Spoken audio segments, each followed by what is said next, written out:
subscribe channel, like and comment video.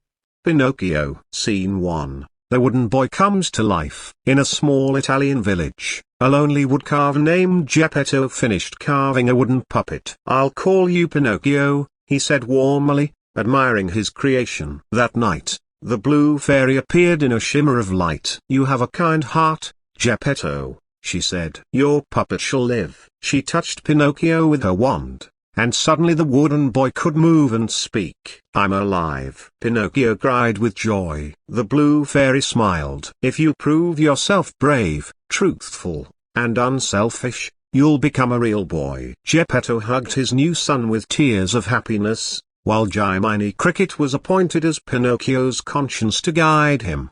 Scene 2, Temptation and Lies. On his way to school the next morning, Pinocchio met a sly fox and cat. "Why waste time with school?"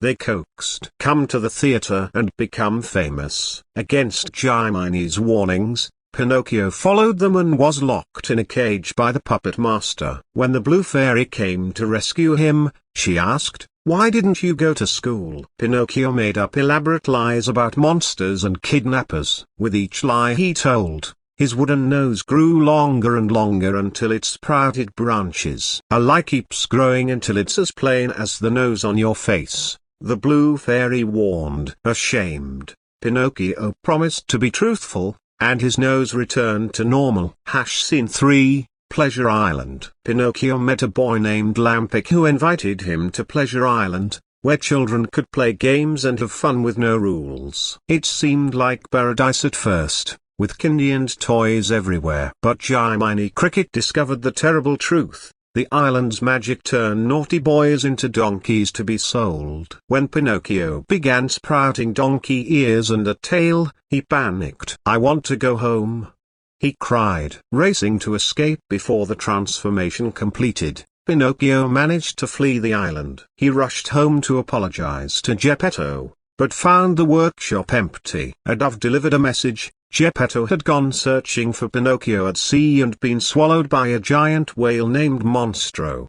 Scene 4, Becoming Real. Without hesitation, Pinocchio dove into the ocean to save his father, showing the bravery the blue fairy had mentioned. He found Geppetto inside Monstro's belly, weak but alive. "We'll escape together, father." Pinocchio built a fire that made the whale sneeze, launching them out in a tremendous spray of water. The giant whale chased them furiously through the waves. Pinocchio helped his father swim toward shore, exhausted but determined. A huge wave crashed over them, and Pinocchio pushed Geppetto to safety, sacrificing himself. When they reached the workshop, Geppetto wept over Pinocchio's lifeless wooden body. But the blue fairy, seeing Pinocchio's selfless courage, brought him back at this time as a real boy. Father and son embraced, finally a true family.